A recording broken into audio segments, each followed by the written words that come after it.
Je voudrais terminer rapidement avec quelques ultimes images qui posent un certain nombre de questions sans rentrer dans le détail, ni de l'affaire Dominici, ni de l'affaire Marie Bénard, qui rapproche de l'époque contemporaine, ou encore plus avec l'affaire de Bruay-en-Artois, où l'opinion publique, ou une certaine opinion publique avait décidé, cette fois-là, vous vous en souvenez peut-être, que le coupable était obligatoirement le notaire et ne pouvait être qu'un bourgeois qui massacrait les enfants des prolétaires.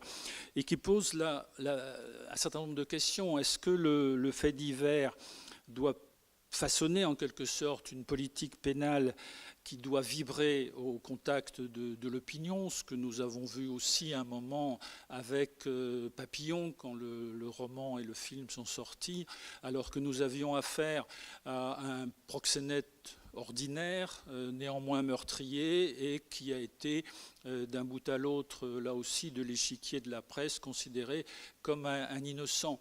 Ou l'affaire d'Outreau. Alors certes, c'est un dessin humoristique, mais qui en dit beaucoup, où à l'époque des faits, tout le monde voulait des coupables, et maintenant nous voulons des innocents. Et les questions, effectivement, c'est est-ce que l'aspect anecdotique de la folie médiatique que nous connaissons a encore à voir avec le droit de punir tel qu'il est aujourd'hui accaparé par les médias, entre l'ivresse démagogique et ce qu'on pourrait encore tenter d'appeler la sagesse pénale. Est-ce qu'il y a moyen de retisser avec le châtiment ce que le crime a en quelque sorte défait, à l'heure aussi où notre propre folie médiatique, c'est pour les cadeaux de Noël, vous pouvez vous offrir un certain nombre de t-shirts avec des figures de la mafia, des assassins, ou alors, beaucoup plus original quand même, faites appel à la guillotine à saucisson, ça va être Noël, donc allons-y. Vous voyez un petit peu comment se perdure ce que nous avons tenté de vous montrer ce soir. Et puis alors là, nous retrouvons la poésie, parce que c'est la seule façon d'aborder ce type de publication qui, personne ne le lit parmi vous, mais il y a à peu près chaque semaine, peut-être, où vous cachez, 1 million de lecteurs pour le nouveau détective, qui n'est pas tout à fait celui de l'ancien, où vous avez quand même des titres qui reviennent vers le surréalisme. C'est André Breton. Elle tue son mari et fait cuire sa tête dans une casserole. Alors, vous me direz, c'est à Sydney en Australie, mais vous voyez, quand je parlais d'ivresse médiatique ou d'aspect anecdotique, qui nous amène aussi vers tout notre goût contemporain pour toutes ces séries.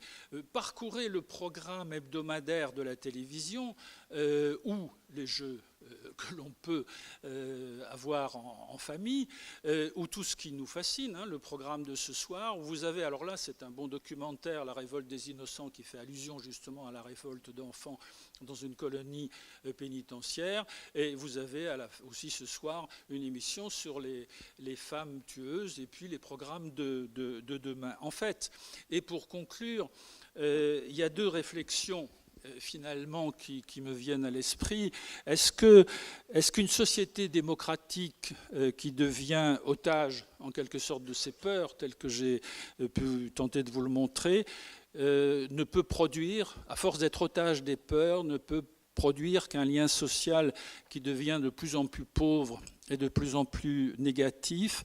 Et est-ce qu'il ne faudrait pas, tout en réfléchissant à ce qu'on a tenté de vous montrer ce soir, que la justice redevient ouverte en quelque sorte sur la cité, mais protégée de l'opinion publique? Merci de votre attention.